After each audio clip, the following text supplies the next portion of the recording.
Hey everyone, look who made it home. Oh my goodness. So it's Sunday night. It is episode 195, I believe.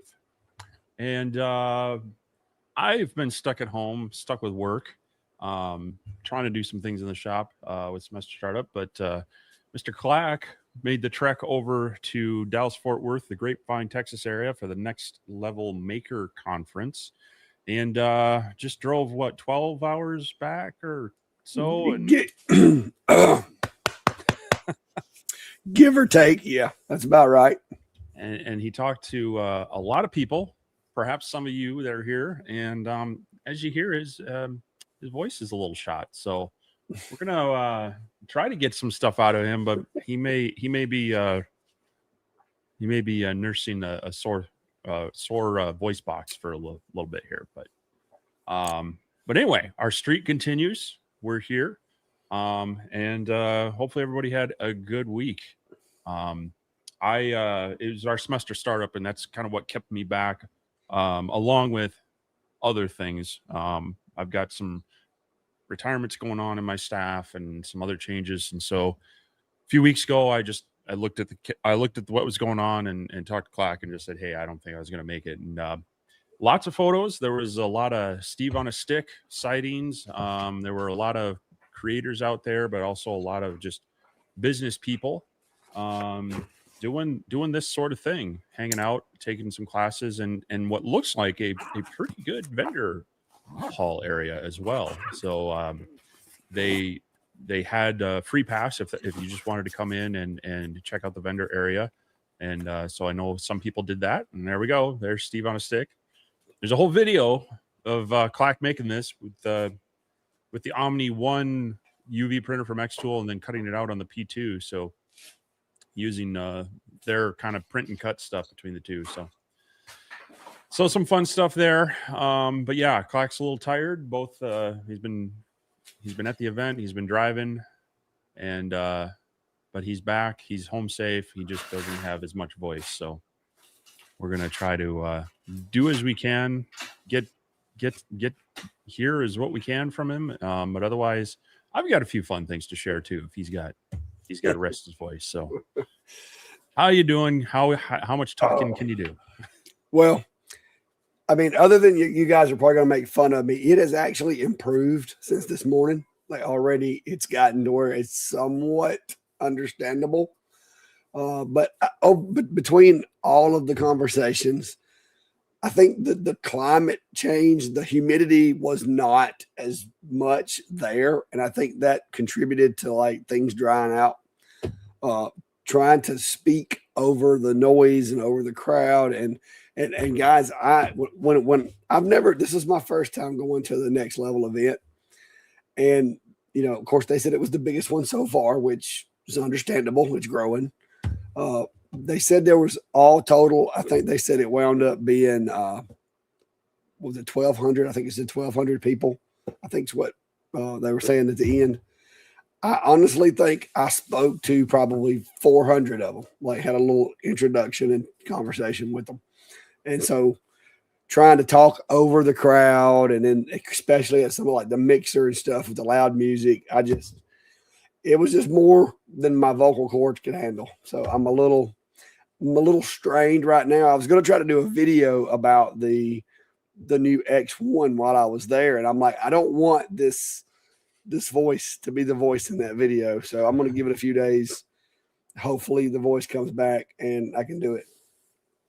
But yeah, I did get to actually see the new X1. I got to see the progress on the Acel laser.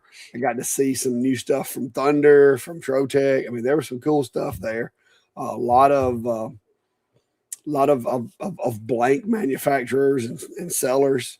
I did get a bag from Blake. I went by and purchased some stuff at his stand because there toward the end, it was, how it is. If you sell it, you don't have to take it back to the truck. So I bought some stuff from him. I got myself a belt that I'm going to try to customize at some point, as well as some of these flashlights that you see that he does, like these little EDC, like just keep it in your pocket in case you need it flashlights. I thought these might be pretty handy, so I got a few of those. I've done koozies before, but I got some of the magnetic koozies that have the magnet so that you like stick it to your like refrigerator or whatever. A few other little small gadgets in here. Oh, I know Steve's going to make fun of me for this one. Hang on here. I got that. So, the little wallets. I've got a black one that I've been carrying now for a couple of years that I purchased off Amazon and engraved. So I thought maybe I could replace it with an orange one, and I'm trying to decide, do I want to engrave it with the laser or do I want to print it with a UV printer? So I'm torn on that. So, but I got several of those also.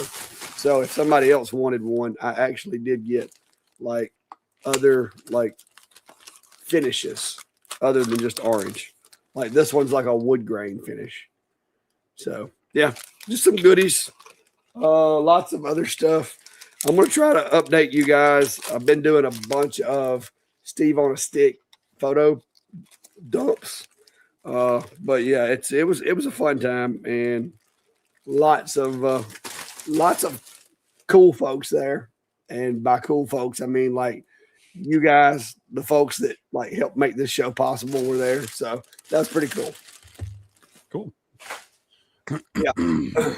Well, some fun stuff to work with there. And yeah, I mean, if you're ever at an event that Clack's at and you want him to notice you, just break out the orange because he is like a moth to a flame. Anything orange. So, that's all you got to do. Oh, wait. And also, Brad, I saw Brad in the comments earlier. I have on my Brad's Custom Boards shirt. I drove over in the Vintage Workshop shirt and I came back in the Brad's Custom Board shirt. Very nice. Speaking of orange. But so yeah, well, good that you survived. And it sounds like you met some cool people. And I know there was some, whether it was just, it's always good when you can talk with companies that either you've worked with online or maybe you're wanting to get engaged with. And this goes, I mean, not just for us as content creators, but for people like meeting Blake with the blanks and Makerflow with their blanks, and True Flat was there with their they've come out with their natural line. What do they call it? Is it naturals? Yeah, natural. From I what I can show it now. From what I am understanding, so the original True Flat, that's basically UV printed is what the veneers are, but this is actual, it sounds like veneer, actual wood. So I haven't gotten any of that yet. I'm excited to maybe check it out. So yeah, it's pre-finished, still has the MDF core, right?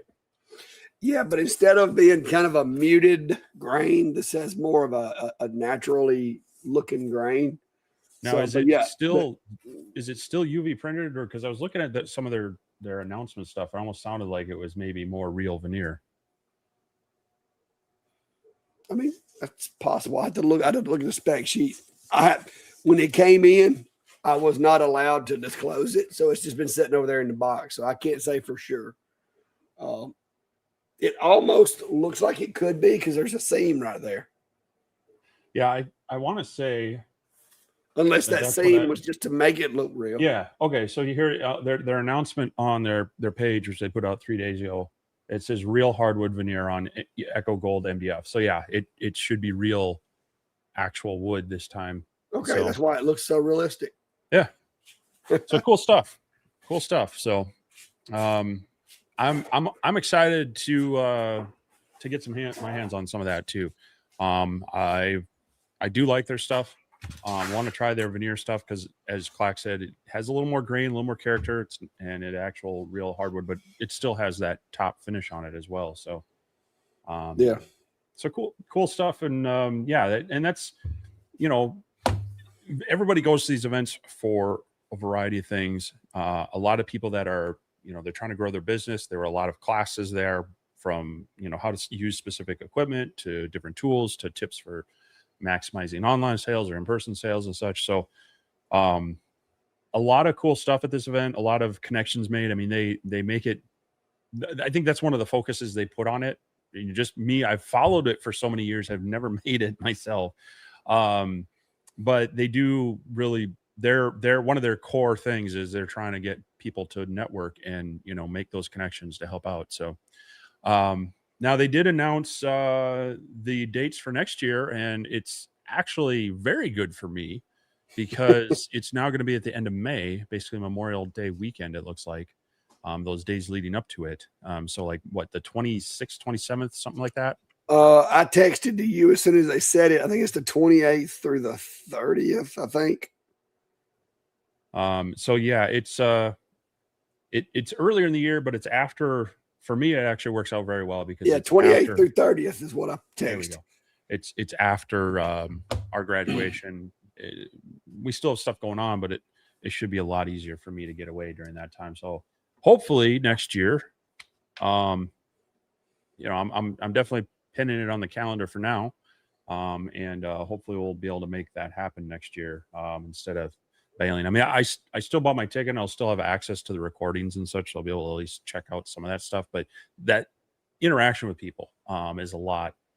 Getting to meet people in person, whether they're, you know, content creator to viewer, content creator to creator, you know, meeting with the manufacturers and the other businesses and such, or trying to learn something. You know, it seems like a really good event, and they're trying to broaden it out. This started as a laser event. They made it, now they've rebranded it more as a general maker event because you're seeing a lot more UV printing. I know they've tried to reach out more with some of the 3D printing and even some of the CNC stuff. So hopefully with maybe moving that date, that'll help, because I know it also conflicted. We got Cody there in the crowd, and he's in the Atlanta airport right now because he was out there for the Carveco user group, and then IWF that was in Atlanta this same weekend. So I had people, I mean, I had Clack and everybody posting their Steve on a stick photos, and I was in some other private chats and other groups and people sharing photos from both events and such. And I was I'm just glad I was busy because I would have been feeling pretty bummed about missing all of this. At the same time, being able to live through, you know, the various posts and videos and live streams and everything. So, Yeah. but go ahead. Yeah, the event being when it's scheduled for next week, from what they said, is going to definitely benefit because my kid's not going to be in school, and it's near a holiday, which helps Brandy, you know, kind of get some time off. And so, currently, unless they change the date or something happens, the plan is that I'm going to go try to go back, and this time Brandy will be able to go with me, and so that's going to be pretty good. But yeah, Eric down at Maker Foundry said you made it back. We're still driving. I met Eric up at the event. I had saw some of his stuff online, but yeah, he was one of my hangout dudes for the past few nights. Him and his wife, nice folks. So you can go check them out. He I've got something extra special planned for Eric's channel, but we'll save that for when I got a little bit better of a voice. So one of the things you got to see there, and I teased a little bit of it this week, is that I did have a shipment show up. And it was one of those freight shipments where I got to like be nice to the driver to get, you know, and they're usually really cool about this, but they drop it on my trailer and I got to bring it around because I don't have street access from my shop. It's in through the alley, and it's a dead end. And I've had truck drivers offer to back it up, and well, you saw the alley. And can you imagine a truck driver backing down that whole thing? Anyway, I did get a shipment in for a new device, and Clack did get to hang out with them, and he did get to see it. I teased a little bit. Not sure if anybody figured it out, because I didn't really drop too many Easter eggs on there, but here it is. This is the Flux Hexa RF. This is a 60-watt RF CO2, and so that just showed up this week. Just got it unboxed, and I've done just a couple of things with it. So let me switch back here. So the lens that's in it right now is more of an average lens. It's a 2-inch focal lens, which is good for kind of your medium ground between cutting and engraving. So I did run some quick speed tests. This is Baltic Birch, the 3 mil. An interesting thing is their software, it tries to top out at 20 millimeters a second, and but you can override that. But this did, was cutting through at up to 26 millimeters a second. This is that 3 millimeter Baltic Birch, so it's kind of a little heavier. And then this is some underlayment, like 5 mil stuff, and that was getting through even at 17. So cutting power, that's pretty good. I'll have to go back and check my notes comparing it to some other similar lasers. And then of course I ran an engraving test. This is not the best material because it is some of that underlayment. You can see those screw marks, but it did do this. Now this is about 9 inches tall. Did this in 12 minutes, both the engrave and the cut. So not terrible for speed. Did you brush that with some sandpaper after you got done with it, or is that straight off the laser? I brushed it with a like a nylon bristle brush. Yeah, I'd be curious to see if it makes it pop anymore if you hit it with like some 200 grit or something. I might do that, or I got to play. Now it does have, from what I understand, it has an internal air pump, but it does have a port on the back where I think you can bypass that with your own air. I didn't see that in the documentation, but I see the port. It's one of those little airline ports. So that might be something also to be able to play around with, is playing with that air on there. But yeah, that was kind of the fun delivery that came. So this is just kind of a quick tease to let people know what it was, since I kind of teased it on my Facebook page. I've got a few other things I'm finishing up, but we'll be doing some testing on this one, seeing how it is. As far as, RF lasers tend to be, a lot faster. It's, the modules are supposed to work a lot better without, you don't have the liquid cooling. It's got all the fans and such. But they have their own software. It has kind of an interesting touch screen controller on there, but you also can put it into light burn mode.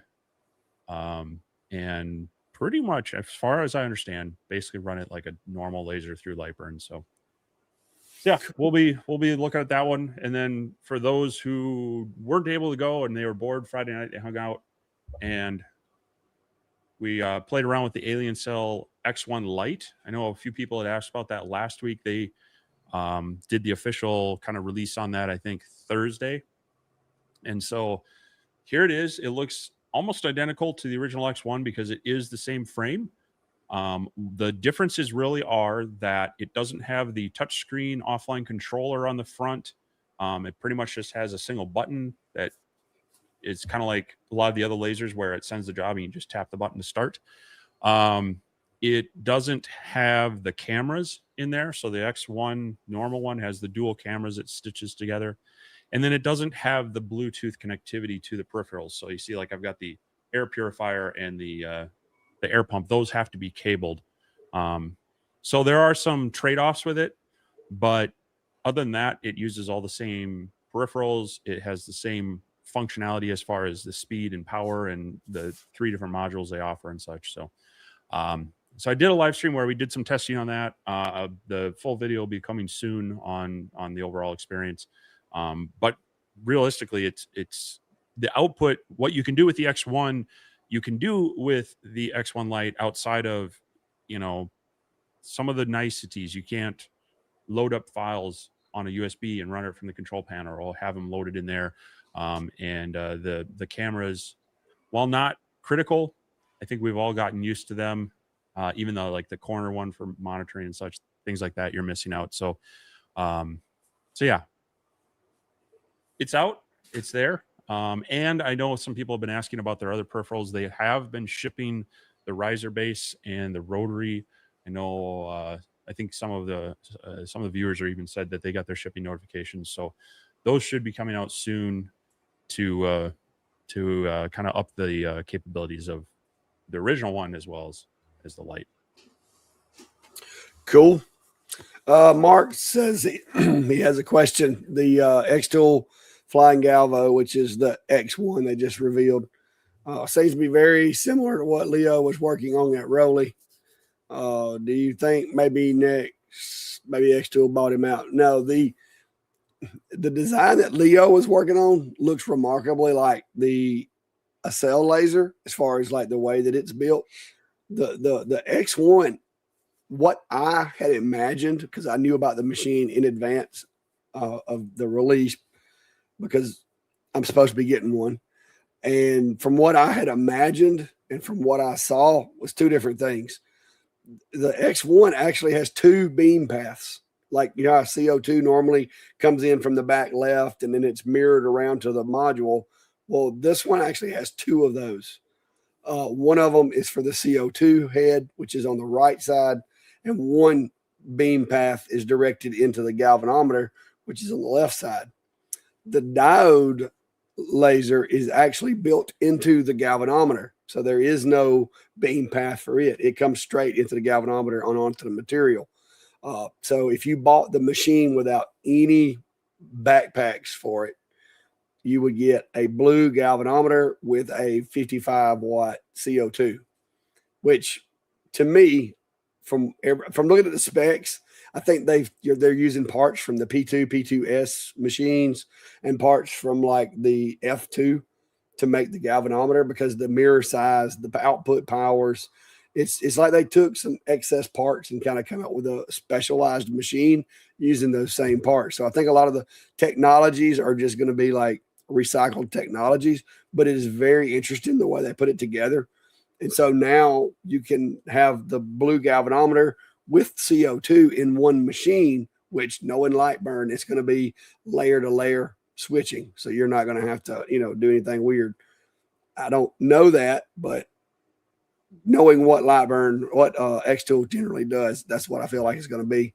And then you add the backpack, and when you add the backpack, that is fired through the other mirrors into the galvanometer, and you can use that backpack rather than the blue laser. So it's weird. Like it's not what I thought it was going to be. I thought it was going to look more like the Acel laser, but with options. But this is like a multi-head, multi-beam path, kind of like option that could grow, because now that you've got the beam path that's just vacant, basically, the more work you put into those backpacks, you could add all different frequencies. So I'm curious to see how it matures. But I am supposed to be getting one. I've got shipping notifications on it. So we'll see how it works. But it looked cool. It's more than likely going to be replacing my P2, as long as, it meets expectations anyway. So. Yeah, I'm I'm curious about that. I mean, there seems like a lot going on with the head, but when you got the galvanometer, that takes away some of the movement need for speed. But anytime you add that complexity, and the mass, because it's heavier. Well, you got the mass, you got multiple beam paths, depending on what. I mean, reliability. Eventually, you start wondering, are you trying to do flipping out too many tools on the Swiss Army knife to make it work, kind of thing. So we'll be curious to see. And I'm also, between Acel laser, now the X-Tool, X1, and even Ohmtech announced a flying Galvo CO2 machine. Definitely, it seems to be a trend. And of course, Rowley had been working on it more publicly, the past couple of years. But no one has shown it cutting. Everybody focuses on the engraving, and that's great. If you're doing engraving, this is definitely going to speed that up. But if you also need to have the reliability and you want some speed with cutting, I want to see kind of those two work together and be successful. Yeah. I think, and this has been my opinion with Xtool. I think they make some really great machines, but I feel like they're focused more on the custom creation, kind of the, customizing XYZ. They talk about like their P3 and their P2 series being kind of their production machines as well, but even those are kind of, they've got the I like to call them the bowling alley bumper rails. They, they kind of, they want to keep you in the lane, but that sometimes slows you down a little bit too. So, very cool technology. We've got multiple manufacturers working on it, but is it the thing that you need? I mean, I think if you're doing a ton of engraving, yes, it's a technology you need to look at. But if you're doing a mixture of two, I still need to be sold on it's still going to be a quality cutting machine along with the engraving, before I go saying, yeah, jump out and replace my, XYZ machine with it. Yeah, I think with it having, and it does, like you said, it does add a layer of like complexity and adds a lot of mass. But I think that's the reason it has the CO2, like literal, just like the P2 has. It has the CO2 nozzle and the galvanometer, because I think that's the objective is CO2 for cutting, galvanometer for engraving. I think that's kind of where they're going with it. Yeah, and I can see that because you then using the galvanometer for engraving, you don't need the speed because it's going to be handling it within the mirrors and movements that way. So, and if you think about it too, with we've always said that blues do a better job on organics as far as like getting that burned look in your engraves and stuff. So maybe they were, thinking the blue is going to bring the burn, but not sacrifice cutting ability because you've got that cutter on there too. I want to see how it works. Like I said, I'm anxious to play with it. But I'm like you. There's a lot of moving parts. Calibration between the two, Yeah, I got to see it. I got to see it in action. So, I mean, I've been working with the Sculpt Fun G20, which is their 20-watt fiber. It's not MOPA. It's not, nothing, just another 20-watt fiber. And then, so the nice thing about most of those, they have the red dot for alignment and positioning and focus and such. I've been kind of fighting even just getting that dialed in because it's just slightly off here or there, which doesn't matter a whole lot until you're trying to hit just dead, edges of the coin. That's the thing here too. When you're relying on two different things that have to be calibrated together, hopefully they've got that system locked in place well and ways to tweak that if it's off by a bit. But yeah, cool stuff to see with the new technology. I don't want people to, I know some people, you get buyer's remorse because you just bought something else. Try not to worry about that. I mean, hopefully when you're looking at what you need to purchase, you're looking at what you really need and you're buying against that, not the next new toy, because you'll always be disappointed in the next new toy that comes out after you bought whatever. But if you bought it because you had a need and this fulfills it, that kind of helps make it not so much like you blew money on something when you could have waited. It's fulfilling the need you identified. So yeah, it's like I said, it looked pretty cool. The way they put it together, I think it's going to be an interesting machine. But like I said, I want to see it work. So we'll get there. Anyway,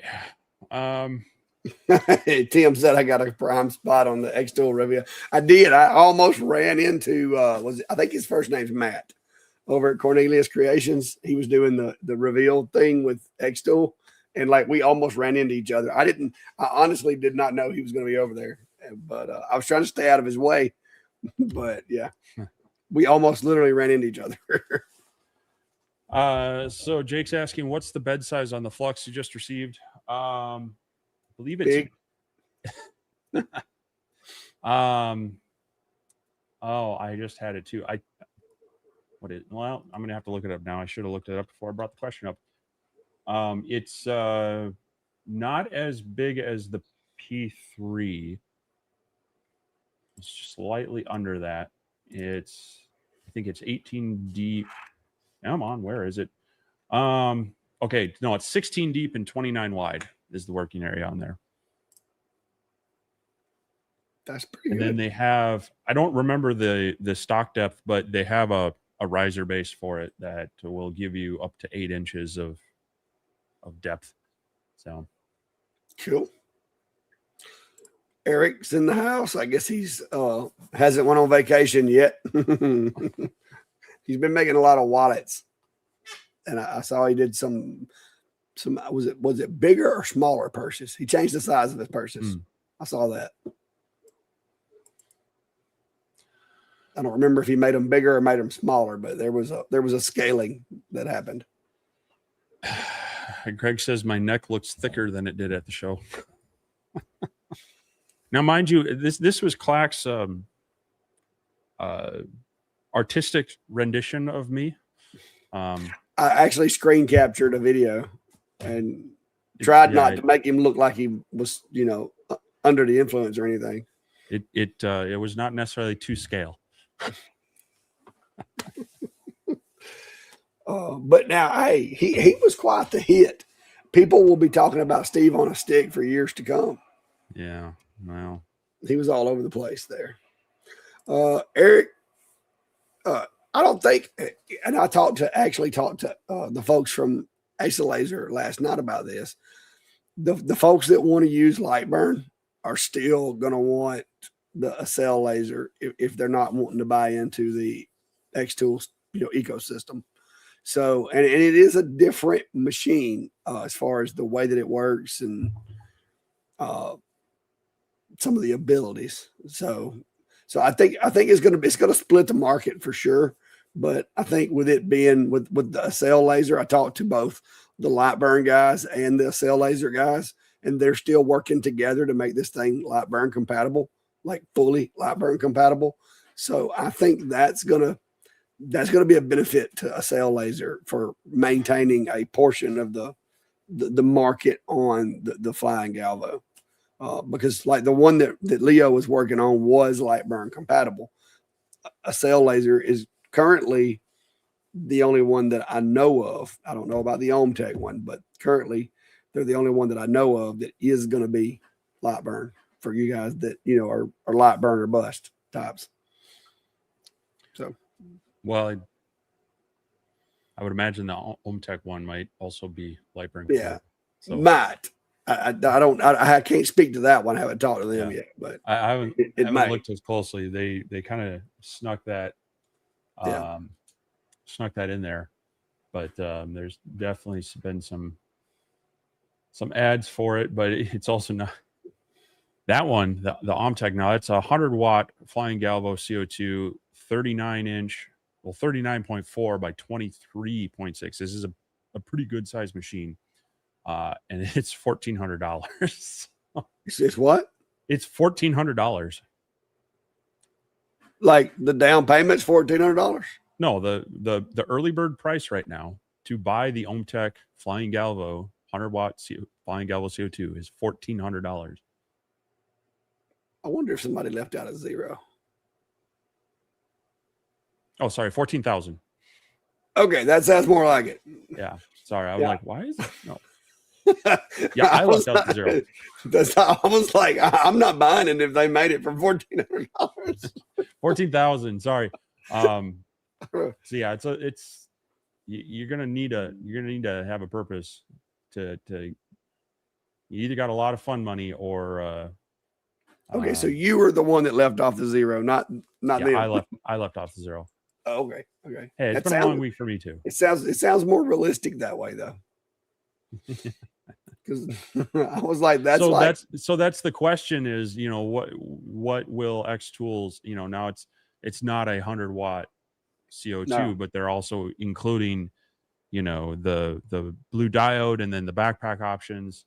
That's kind of the curiosity, and the question is what that price point is going to land at. So I was told the people that are speculating are going to be surprised that they're speculating too high. That's all I heard. I heard that. I don't know if it's true. I just heard that from someone that was at the event. So I don't know. We'll see. We'll see. I figure it's going to come in a little more than the P2S. Definitely. It cannot be equal to or less than. It's got to be more than the P2S. But I think they're going to try to keep it competitive with the P2S. So it looks like the Omtech one uses Power Cut for the software. Yeah. So yeah, if you want light burn, cell laser is going to be kind of your option right now. Yeah, and like I said, I even and the guys from Lightburn may even be coming to join us one night once everybody gets home and can collect themselves. But I talked to them, about some other stuff. They're also, and I know Jack's doing a lot of stuff here lately with Milmage, but they mentioned maybe even talking about it on the show when they do their launch. So we'll see how that goes. But I'm gonna be taking a look at it once I get my head above water here in the next few weeks.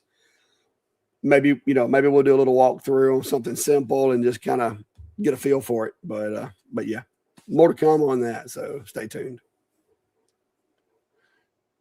Jeannie. Now, Cody, did you really run a Jenny through? He says Jenny made it through TSA. Like in your checked luggage or as a carry-on? Because I can verify that those Jenny bits can be as dangerous as a knife. Yeah, they will cut you. They will cut you. But Jake was also asking what was the bed size on the Alien cell. That one is 24 wide by 18 deep. That sounds right? 16 or 18. I want to say it's 18 by 24. Hang on, I'm looking. I really should research these things before I click on the question. 24 by 18. Yeah, 24 by 18. So it's like a big old pancake, but it's real nice size working area for a diode. So yeah. But you need to have you pretty much need 3 feet square for it to sit, including like the fan module on the back and everything. So yeah, it has a decent sized footprint. Nope. All right. I'm going to try to jump forward here a little bit.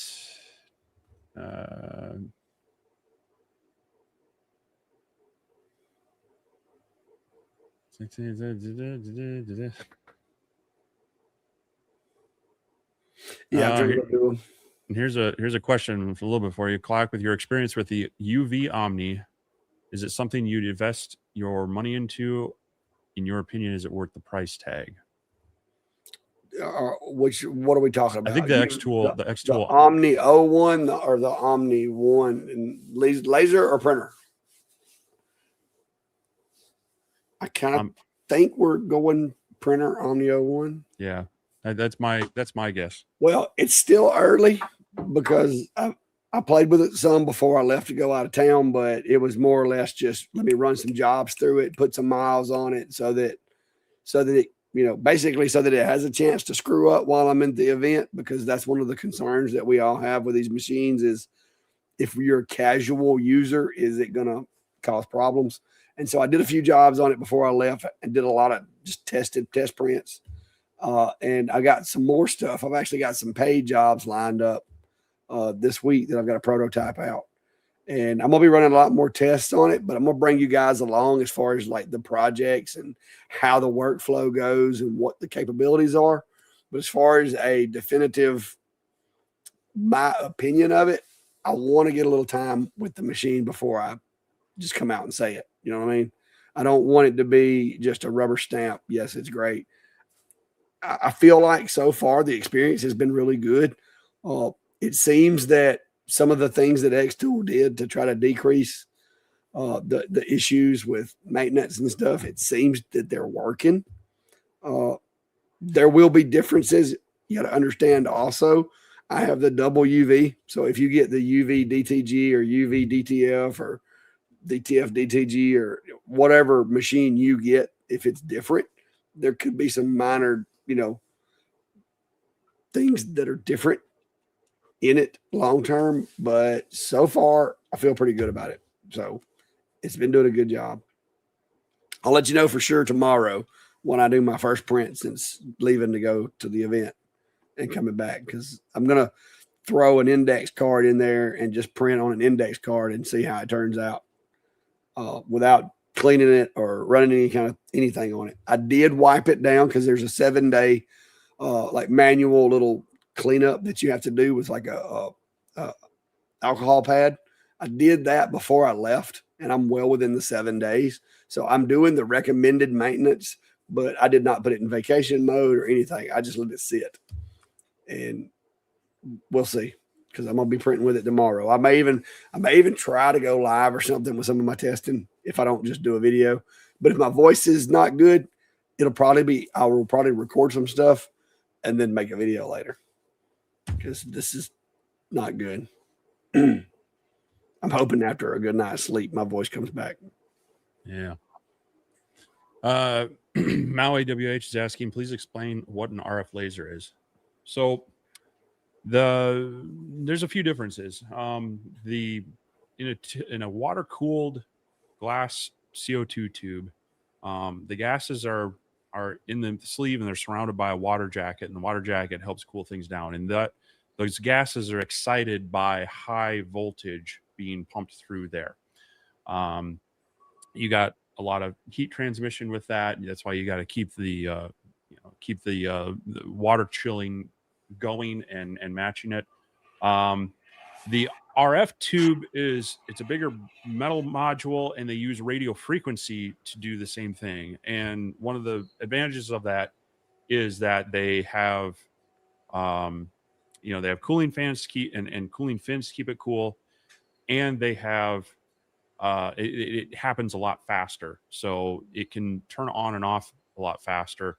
There isn't quite the ramp up that is needed for the water cooled CO2. The other nice feature on that is then they also last a lot longer. The water cooled ones are anywhere from 1,500 to 3,000 hours of time on them, whereas the RF ones tend to be tens of thousands of hours. And it's a cricket that seems to have found its way in. But yeah, there's other minor differences between the two. The spot size tends to be a little bit smaller on a RF laser beam, and so a lot of that energy is focused more on a smaller size. So you can have like a smaller curve. The curve and the spot size are probably closer to like what a diode laser is, but you get the CO2 power with it. The trade-off is they tend to be more expensive. Yeah. One more that you've mentioned before, so I know you know it, but it just slipped your mind, is the firing power level of the RF is lower, so you get more of a range. So like if you're doing a photo, you get a little more range, because a lot of the tubes require so much voltage before they will fire. The RFs will fire at much lower levels. So that's another thing. And I know he knew it, because I think he even said it in one of his videos. Yeah, it's just that cricket started chirping and really threw me off, because I was just sitting here thinking that I need to, now that I've got Steve on a stick, I'm gonna have to do like a cricket on a cup or something and 3D print myself a big like Jurassic cricket and put him like right here during the live show. Yeah, well. That's gonna bug me now. I know it is. That's so fun. It's so fun. That's what you get for making fun of my voice.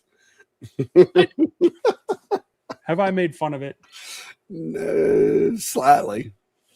I don't think I have. I think you're projecting. I can't believe all the photos that I posted this past week. I haven't heard any of the short jokes. I've been busy.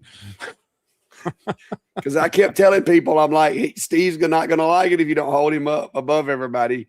Because people were intentionally holding you like below our heads. So David Allen says, in your defense, you're not that short. You got to realize that it's all relative. Yeah, that's what I told him. To me, that's exactly what you would say. I mean, we were at CES, 150,000 people there, and Clack finds like 4 that are taller than me. I'm just saying. Yeah. Stupid cricket.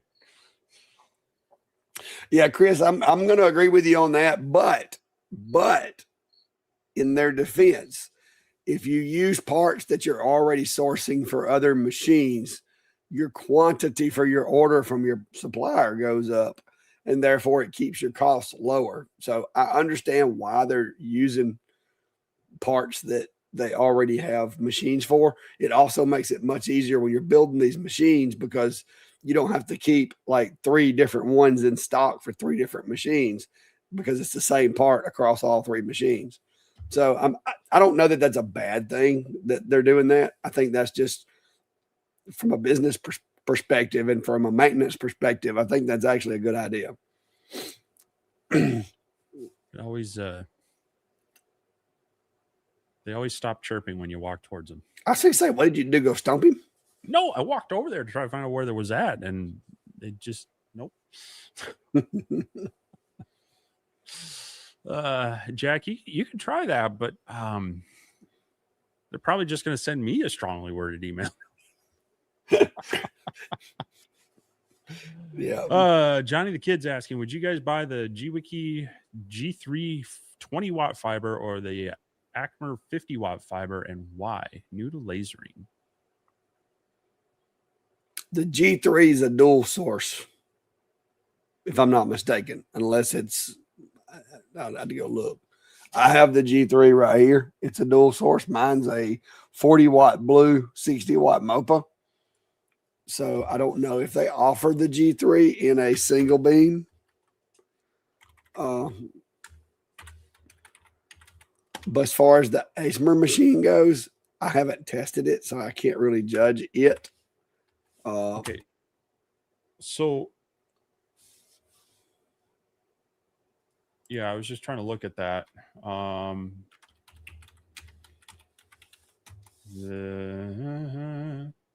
So that Acmer 50-watt fiber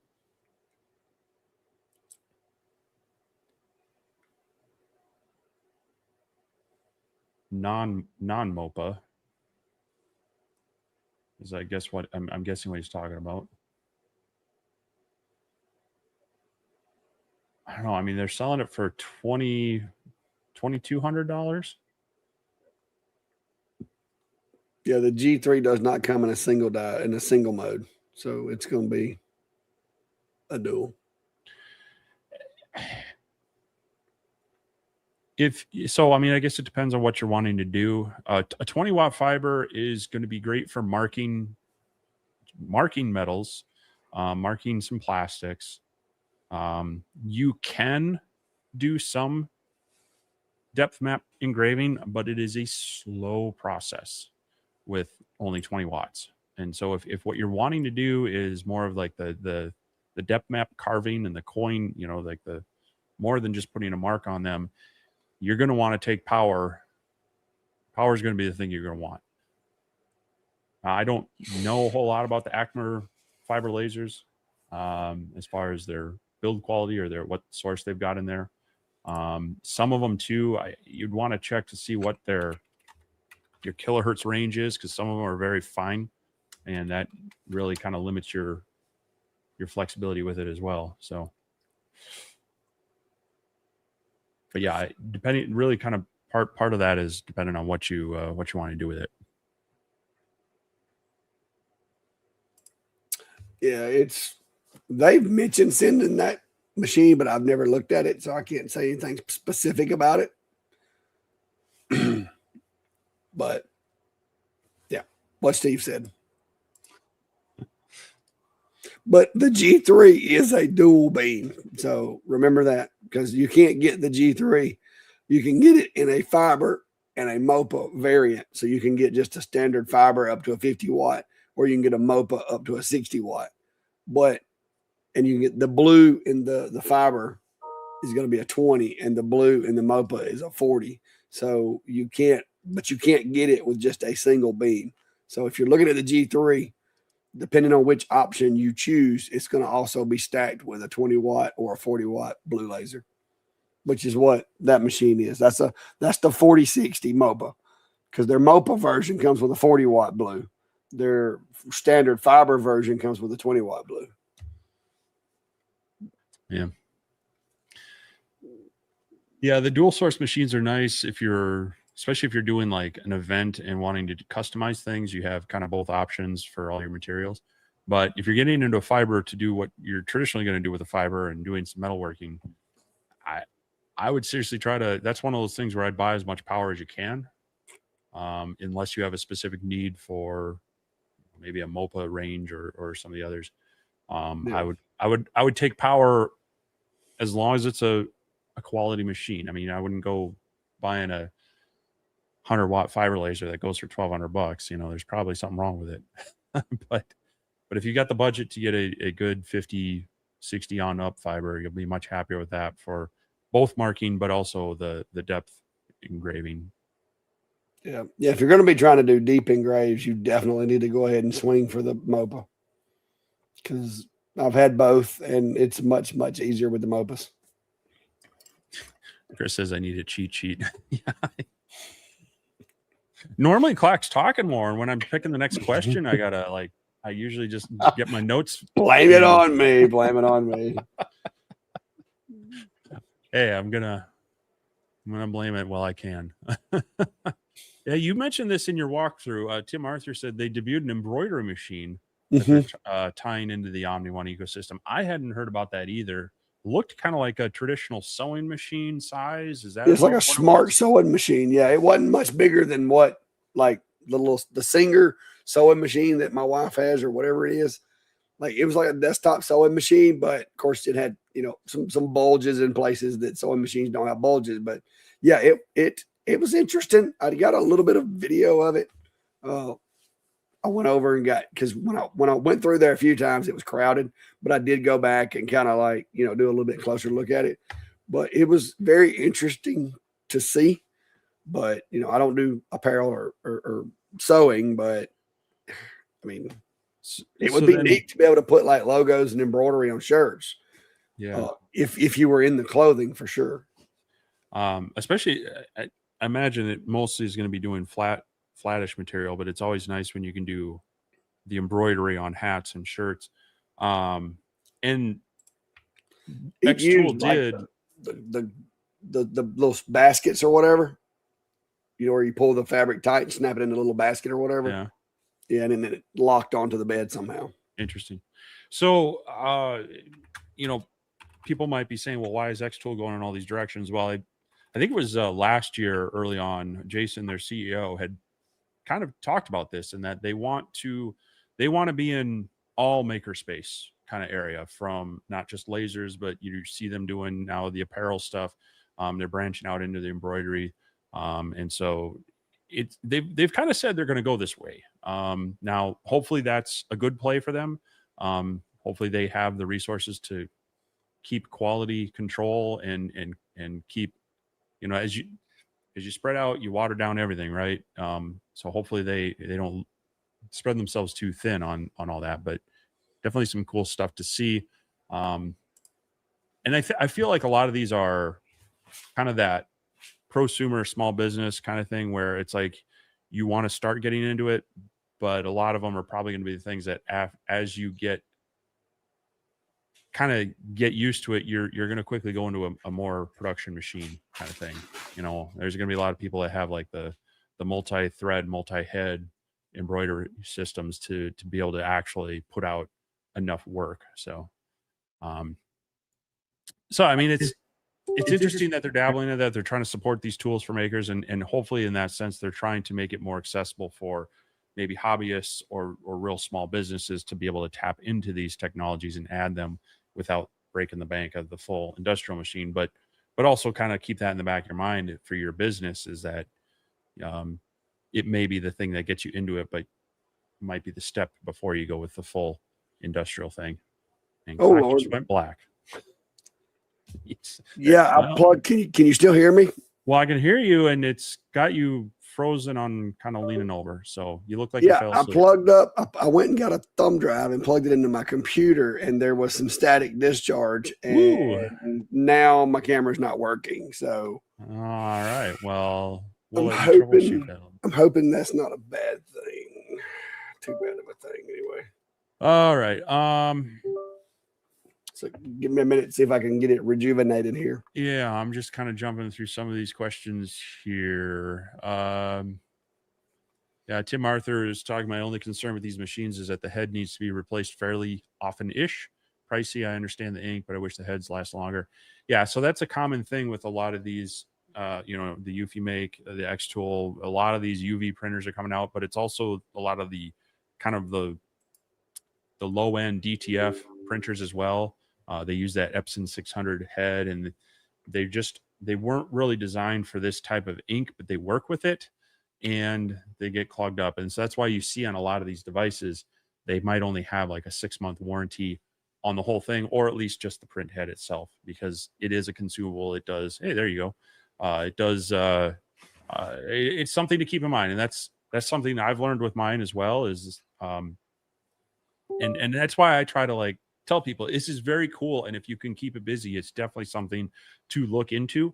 Adding UV printing to your your options that you can provide, but a lot of the newer printers are trying to do the self-maintenance stuff and keep that ink flowing, but even the ink has a shelf life, so you're kind of fighting time no matter what, that you want to keep it moving, keep it busy, so that you're using, you're actually getting use out of all of it, and hopefully you're making some money off the things you're making so that you can replace those items.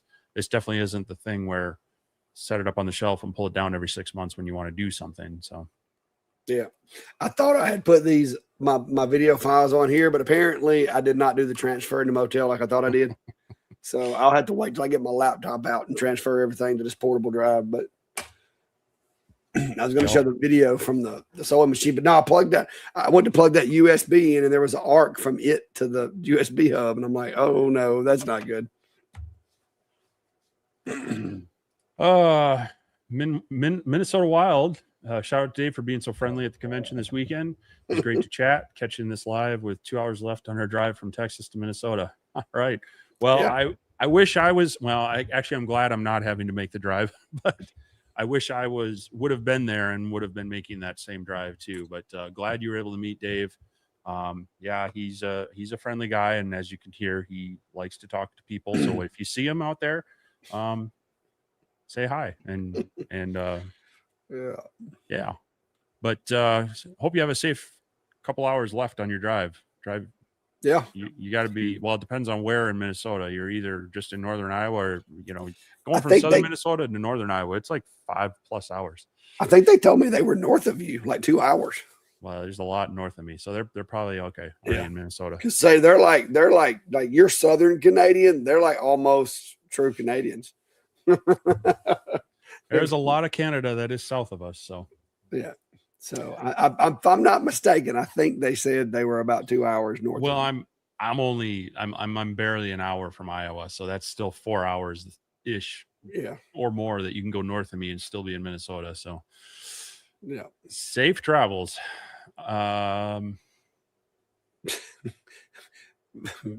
Eric's saying we bring the knowledge every week. I don't know. We try. Sometimes we do. Sometimes we confuse people and just leave out zeros and get their hopes up.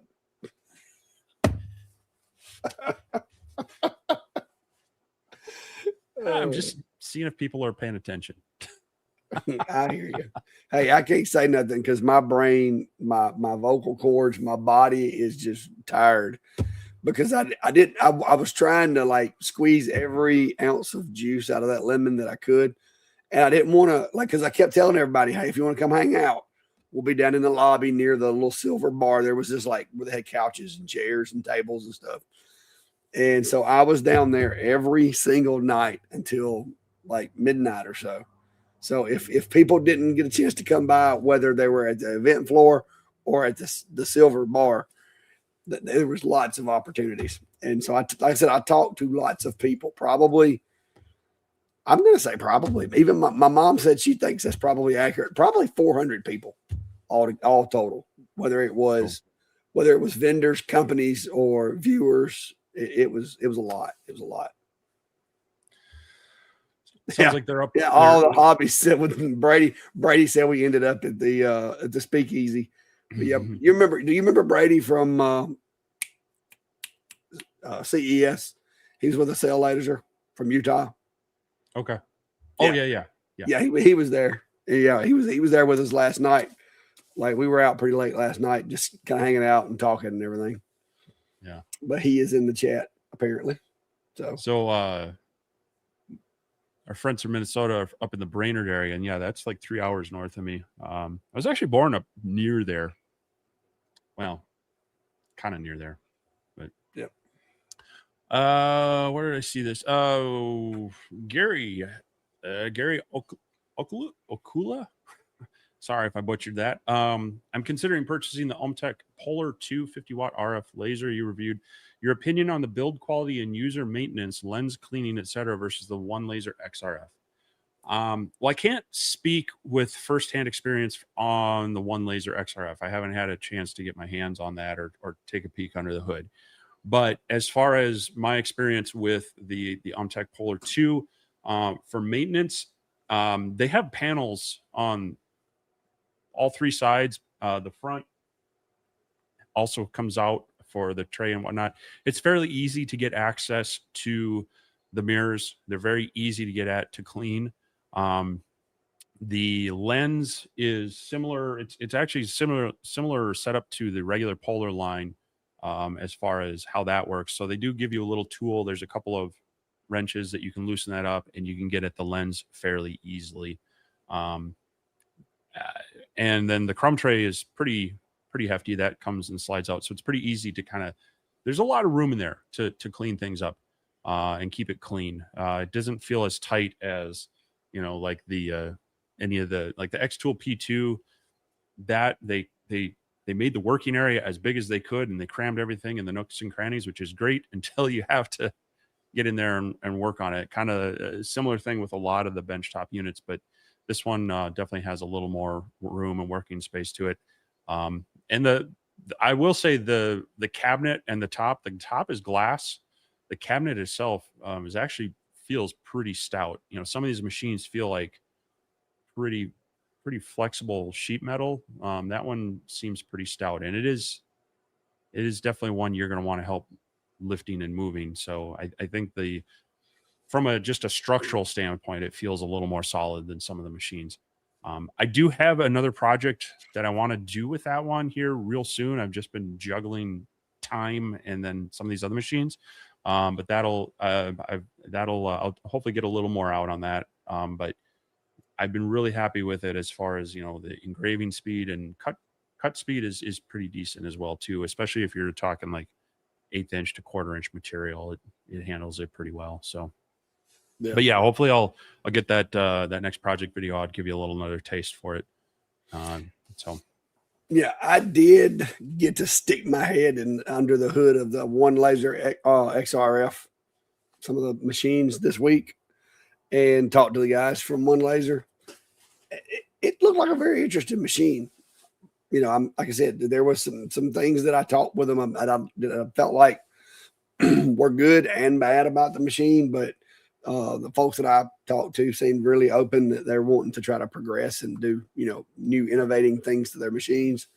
But it was a very clean looking machine, but I don't have either one. So there's that, but the one laser looked pretty neat. The work area of that Omtech you've got is much bigger than the one laser that they had at the event though, as far as the RF one. Now they had the big, like sure enough cabinet with like 40-inch work area. But as far as the desktop one, the one that you have, the work area was substantially larger.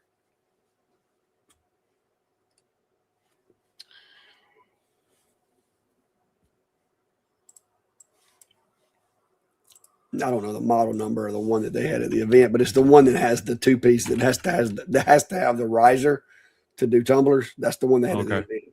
Oh yeah, okay. All right.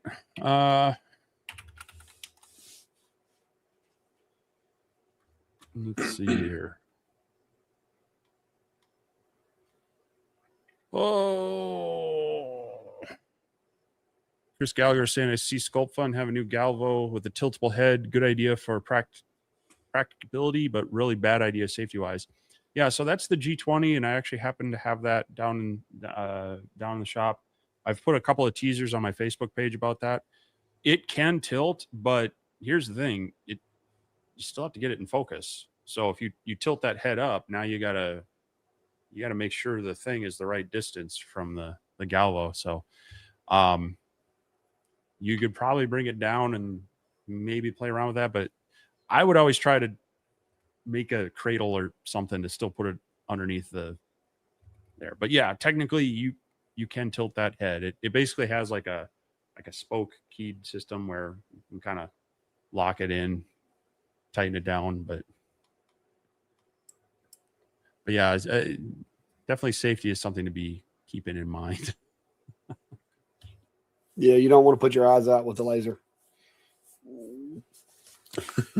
Johnny the Kid says, I saw a video of you reviewing the Monport 45 Pro. Now, what do you think? You've had it for a while. I don't know if he's talking about you or me, because you had the Pro. I had the Pro Vision, right? Right. Yeah. And basically the difference there is the camera. It's for a budget CO2, as long as you're cool with that working area, because it's what, 12 by 16, I think. Yeah, it's not again big. I need my cheat sheet. I'll look it up. You don't. It's for kind of a bare bones, the things that I did to mine were I upgraded the air, and you can either just bypass it and use an external air pump, or do the whole. I did the relay so that it was still controlled off and on by light burn. That was kind of a need on that one to get really good clean cuts out of it. But and then tumblers, it'll work with their roller rotary, but I struggled to get a chuck rotary to work right with it. And it's kind of limited space for that physically sitting in there. So if rotary isn't a huge deal, or if you're just doing straight rotary work and the roller rotary works for you, then awesome. And then maybe consider doing the air upgrade. But other than that, it's a decent budget benchtop CO2 laser. 16 by 12. Okay. Yeah. So yeah. I agree with everything Steve said. Matter of fact, I just this week, Brad over at Brad's Custom Boards took possession of my Reno 45, and I'm assuming he'll be using it, and he'll let us know what he thinks about it. So, now, if you're looking at that one, maybe also take a look at the Ohmtech Polar Light. Similar price point, some slight differences. One of the nice things about the 45 Pro is it does use an external chiller. And so you can do the bucket of water and the aquarium pump if you really need to, or you can get a good chiller. And that's one thing that a lot of these benchtop units, they kind of have integrated radiator chillers within them. There's not a lot of volume of water. There's not a lot of, if you're working with a laser in a warm environment and the laser's creating heat, it's going to kind of double down on heating up. Whereas the Reno series still has that external chiller connection. And so you have more options to keep that cool as well. But anyway,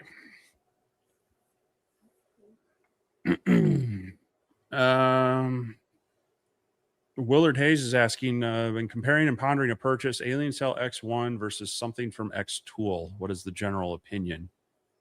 Well, the X1, the flagship one, has a lot of nice features with their offline controller that's built into it with the touchscreen and such. And their acceleration is much better than most other diodes out there. They took a lot of I think some of their engineers actually probably came from Bamboo, and they used a lot of their knowledge in building 3D printers and the input shaping and the vibration dampening and things. Brought that technology into these lasers, into the Alien Cell line. And so it goes through some calibrations that it actually looks for those harmonics and where it needs to worry about the dampening.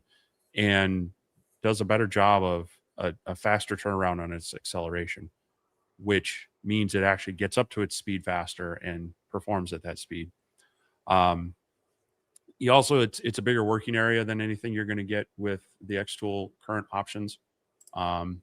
So if size matters, if working on larger things matter, the X1 is probably one of the more square, without being a gigantic 800 by 800 850 dialed laser that a lot of them are going, to get a little better working area. So their software is good. I would say their software isn't necessarily on par with Xtool Studio, but it's very close. They actually just put out an update this week, version 1.6. So they continue to develop that, something to consider.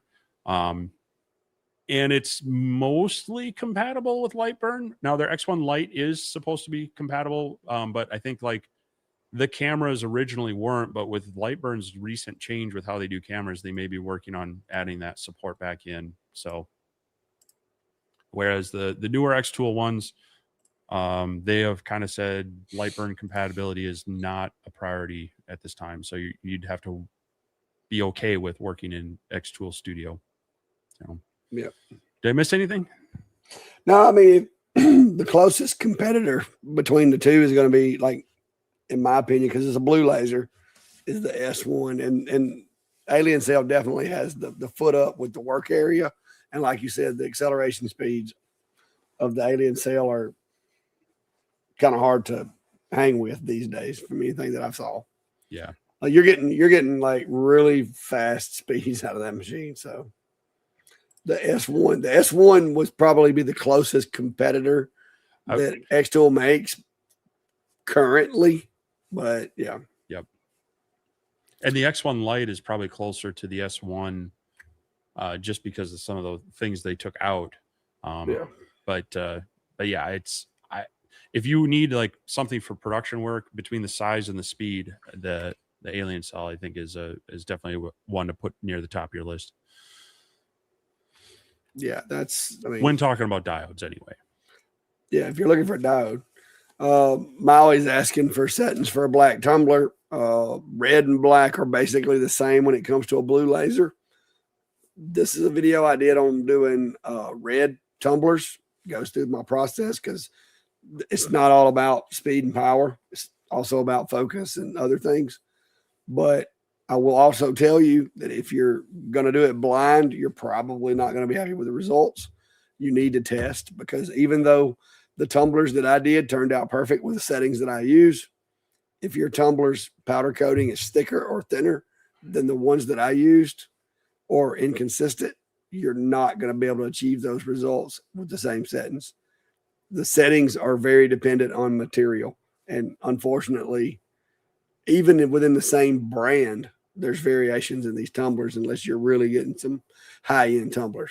So we typically go with the cheaper tumblers for blanks, and the cheaper tumblers quality control on powder coat thickness and stuff like that is not always the best. I use the Hassel Outfitters and have like several thousand probably tumblers so far to date between me and Klein, and we've had good luck with them. So that's the best I got to offer you. Yep. Billy Powell's got a question. David, did you get a chance to go and purchase some of those orange cups from MakerFlow? No, I haven't yet. I saw them. I looked at them. I considered it, but I wanted to evaluate before I went to buy a bunch of tumblers, because I got plenty of jobs already to do. They did look nice. Oh, they caught my eye, but they have a website. Well, I mean, it could catch your eye just by being orange. We've been over that.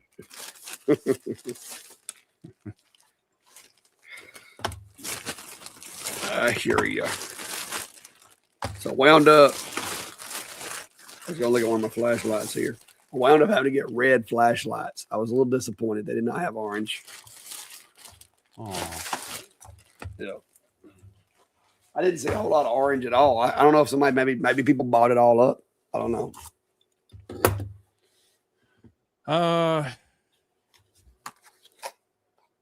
Milk Money Mini Farms asking, does the Polar 2 have the same cutout as the Polar 1? I don't.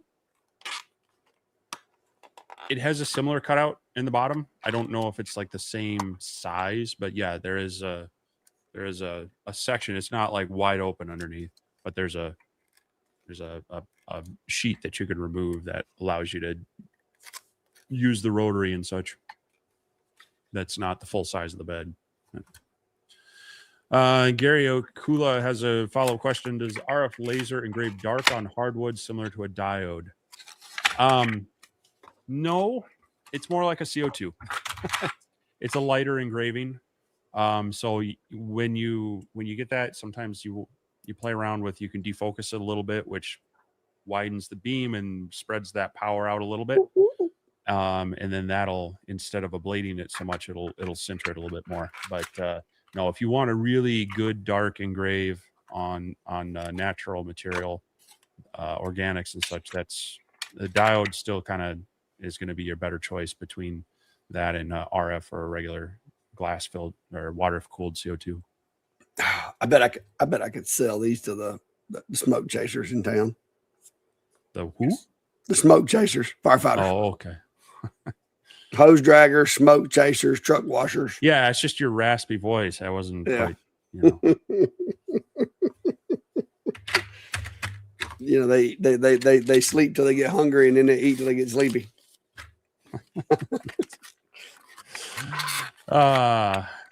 Quilter says, good evening. It was nice to meet you and your mom. Sorry I couldn't be here. Sorry that I couldn't be there myself, but glad you got to meet Clack.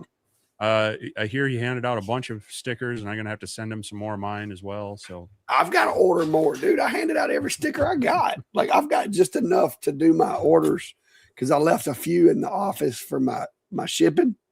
But I'm flat out of stickers. I had a Ziploc bag slapped full of them, and I have none. Do you need some? I'm gonna have to get my buddy Tim to print me some more. Either I'm gonna have to buy my own darn sticker printer, one of the two. Yeah. Well, I've considered getting a sticker printer. You can you do it on the UV printers.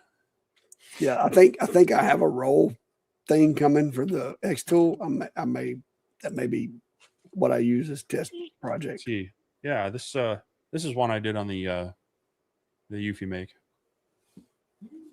So. Rob Wilson says, I'm considering leaving my CO2 behind and going back to diode. I don't cut much thick material and don't do many tumblers besides clear material. What is the big advantage to CO2? Yeah, if you're not doing a lot of acrylics, and you're not cutting thick material, you may be right that a diode, because it'll give a little bit of a darker engrave, a little bit easier. Really, with the CO2s, the big advantage there is kind of their cutting power. And then, of course, working with acrylics and things like that. If that's not your priority, you might be right in looking at your camera go weird again. Oh, there you are. I plugged another one up. Yeah. You may be like me, and you may just want to invest in having a really big enclosed diode laser, because what I use that machine for, that works, and it's definitely more affordable for me. So it's all about what works for your situation, because everybody's is different. I think I got Santa's attention with the smoke chasers comment. He retired from the game. Our Ballard Designs, apparently Ryan there needed to eat some ice cream before coming and hanging out, and so go figure. Yeah, that was so my wife's wanting to add a new flower bed in our yard, and it's a pretty big one. And here in the Minnesota River Valley, the dirt and everything is very shallow, and you quickly hit a mixture of limestone, sandstone, granite, and clay. And so we've been trying to dig that out. Well, I mean, she's been kind of taking it on, but I've been trying to help out as much as I can. And so we spent a good couple hours out there digging out rocks, moving down. We've got about a third of it done. This thing's probably going to be about 30 feet long by about 3 feet wide. And she was kind of like, "Yep, dinner's leftovers, and I'm having ice cream." I'm like, "Knock yourself out." Yeah. So Ryan's not the only one eating ice cream tonight. All right, I'm gonna answer this question here. Now, hang on. Yeah, you gotta swing that camera around. There you go. There it is. That is my cardboard recycler. It works a lot. So when I get boxes in, a lot of times, instead of just burning them or getting rid of them, I try to recycle them. So if you've ordered a Bigfoot from me or anything that needed like support inside a padded envelope, I use the alien cell to cut out like cardboard inserts and slide them down in the envelopes or with the products. I don't think I have any cut out in here currently, but I use it for that because it works like a 3D printer to where I can just like go to the screen and I can pull up the files and tell it to print my box cutouts. And I've got them saved on there and I can just cut as many of them as I want. And I don't even have to have a computer. So yeah, let me look, see if I got some cardboard over here.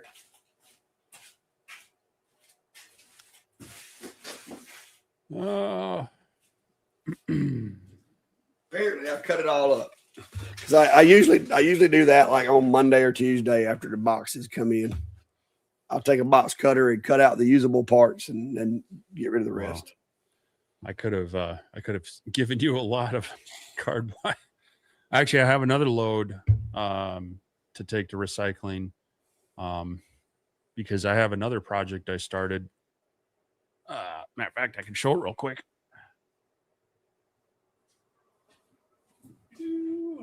And you can barely see that. Yeah.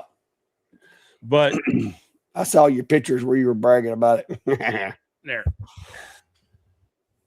So that's a 36-inch wide Yukon tool chest from Harbor Freight that I've been looking at some of these recently because I've been reworking both areas. I've got my, the corner of the basement that I do some stuff in, and I've been trying to clear out some of the shelving storage that just isn't very optimized, and also getting rid of some things. But I need a new place to set. I want to have a CO2 laser down there, and I'm thinking the IKEA Master will work very well. And I had this section in between a workbench and a shelf that's 36 inches wide, and this will fit there. And so I'm building, this is kind of to fill the space where normally a top cabinet would go. And then I have a 2 foot by 3 foot board that will then get put on there that will fit the IKEA Master very well. So, yeah, it's going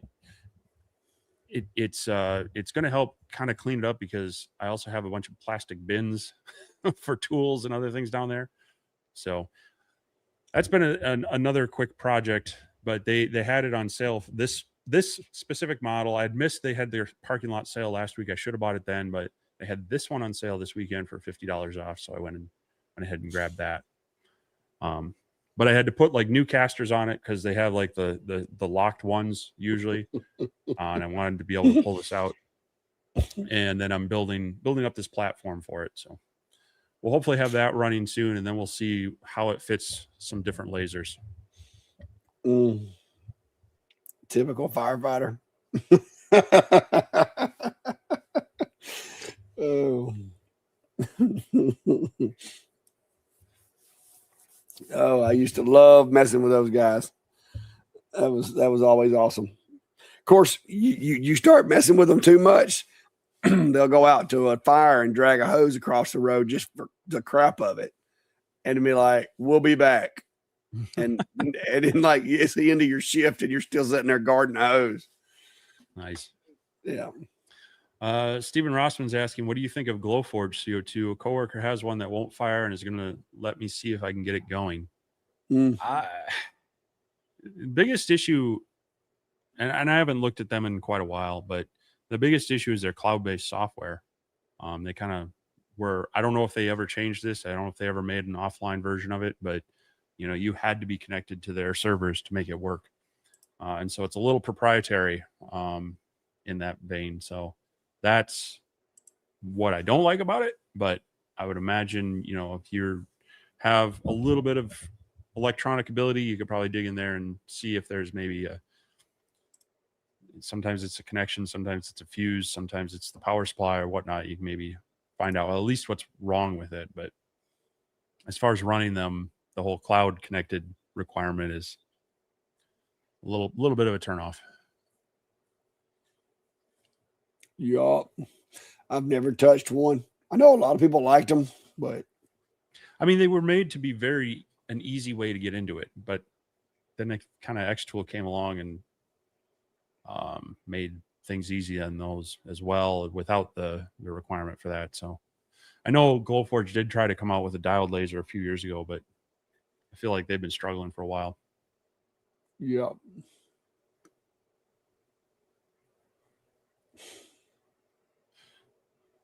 Oh. Yeah, Ryan. He says it's not the crud and just talking to 400 to 500 people. Yeah, it's what I like to call vocal strain or vocal stress. I'm not sure where the dividing line is there, or maybe it was a vocal stroke. I don't know. Johnny the Kid is asking, what are your top resources for tumblers and acrylics? You've done a lot with tumblers. What's your go-to? Well, you ever heard that old saying that old habits are hard to break? When I first started doing this, I was using the Hassel Outfitters from Amazon because I can get them by bulk pretty reasonable. And I just got used to them because there's no logo on them. There's no branding on them. It's just a tumbler. And so I started using those. And after using them for a couple of years, I was just like, I trust that I know what I'm getting. I trust it with the blue diodes and so forth. And so that's what I've been getting. I have went to Academy and Walmart and caught sales and got some of the Magellan as well as the Ozarks. I see somebody else saying something about no, they're saying from the Ozarks, but the Ozark Trails and the Magellans from Academy, those work, but you have a logo on there that you have to kind of manipulate around. Now there's lots of companies. Like I said, I saw some of the Maker Flow stuff this weekend. They had some pretty good looking colors. I do plan to peruse their inventory and look at the per unit price and all that. I didn't have time to do it at the event. I figured that was something to do on the internet one day while I'm waiting on the job to finish. But they had some good looking blanks. They didn't have logos. They weren't branded or anything. So, because I hate working around somebody else's logo on a tumbler job. So I plan on looking at those and seeing as far as dollar to dollar, what the value of them is going to be. And then I'm probably going to order a few to test to see if I'm, as happy with the results as I am with the other ones that I use. And maybe that might become an option for me. But I've always just used the ones that I use. And it's strictly because that's what I started with from Amazon before I got into this really big. And it's just a habit at this point. Maker Foundry said, we'll send you a few too. Okay, sure. But yeah, I'm trying to expand my options into other blanks, and especially when it comes to like other businesses that are in the community with us. But like when I first started, Amazon was my go-to for like everything. Because then I didn't have I couldn't do wholesale because I wasn't officially a business, and so it was Amazon. Business was the closest thing I had. So. Yeah. It's I don't do I rarely do like large bulk orders of tumblers. I'll do, like I have someone who has asked for just a couple customized tumblers, 2 different colors, 2 different names, same logo, and so there's a company, they've been on Amazon a while. Here, I'll grab a link too. Domacare. But I've had pretty good luck with them on at least on CO2 where I do most of mine. But the right colors, I've had okay luck on diodes as well. But they have everything from single cups for about $9 on up to multi-packs where, you know, it seems to be a decent price point for the occasional order, or even, you know, the maybe the minor bulk order of, you know, like a dozen or so. But yeah, I don't do near as many as Clack does. So Yeah, and I've done less lately, but I still like Klein has done the bulk of them. Well, not I would say the bulk of them. Klein has done a lot of them because one, I've been giving him work, and two, there were times where the orders would come in and I was just busier than what I could do them, and so I would sub him out to throw him a little bit of work. But yeah. But yeah, there's some options as far as the acrylics. I saw they asked for acrylics as well. I've been getting the acrylics from Johnson Plastics Plus. I do also use for blanks. I use oh my gosh, why did I just go blank? Let me look at my thumbnails or my shortcuts here. JDS Wholesale. I get some blank stuff from them as well. It just depends, but like I said, I'm looking at other options now, because I never really have been able to like touch and hold other people's tumblers and so forth, and so I'm gonna look around, maybe get some test sample kits or whatever to try out, but that's just something I've just never done, and I don't know if it's just it never came up really. yeah. Yeah, JDS does require a they require sales tax tax ID, a sales Yeah, tax. you got to get a letter of sales tax account from your state, Yeah. which basically indicates that you are a reseller and that you're going to collect the tax on the consumer end, so that they don't charge you tax when they sell it to you. So, I mean, I get that it makes their life a lot easier to not have to deal with sales that tax. many. Yeah. Yeah. And Yeah, there are other companies too. I had there was a lumber dealer.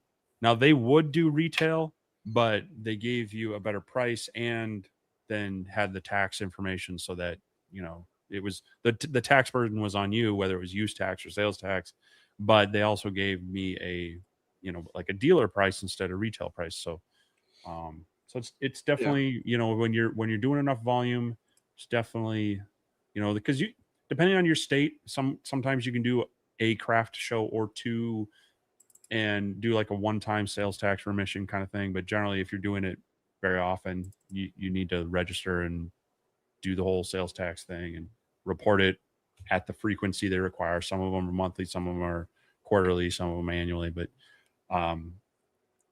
it seems like a lot, but you know, look into it, look into that, look into your LLC, all that stuff. I mean, it kind of it's worth it in the long run if you're truly trying to run it as a business. Is it just a hobby and you're running to occasional doing a craft fair or whatnot, you know, then yeah, you might not get the best price or the best option of distributors, but that's the trade-off. Is it's, you know, you're not necessarily doing all that extra work to do all the business stuff on a routine basis. Yeah, and that's where a lot of people, like I said, you're not at that point to where you want to do that necessarily. So, but it's nothing too critical. Here's what it looks like in Alabama anyway. So it's just like it's basically, it's not a business license per se. It's a sales tax license, and you get this is your paperwork, and you just send a copy of that. That's all you got to do. It's nothing overbearing, but you do have to be in Alabama. Of course, you got to have your established business in order to get this. So there is some other things that become, a prerequisite for getting the paperwork.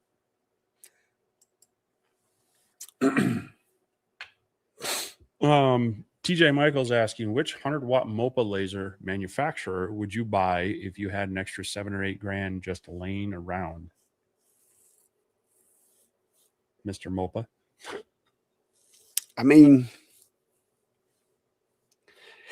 on the inside, they're very similar for the most part. I mean, yes, there are some outliers that use different parts, but a lot of the companies use sourced, you know, controllers, sourced power supplies, sourced sources that come from the same place. So I think you would need to look at which company you feel the most comfortable with. If you tear it up and you need to call them, I think that would be a big bearing on it, especially if you're not one of those people that can tear it apart and fix it yourself. If you're, you know, like Jack in the shop, then maybe you could care less about after sale support because you're going to fix it yourself just to avoid the headache. But if you're somebody that doesn't want to work on it, then maybe you need to buy from one of the more premier companies like let's say 100 watt. Thunder. I don't think Thunder or Hayotin. I can't say it. Hayotion. Yeah, whatever, however you say the name. They have a really good reputation in the Galvo world. Some of the parts are still the same, but as far as sales and service, I think they're probably one of the more affordable ones that still have really good sales support. And I got to see some of their machines in action this week, and they do spend a little more time like adding cool like ventilation arrangements and stuff that, you know, have backlights. I mean, their machines look a little cooler too.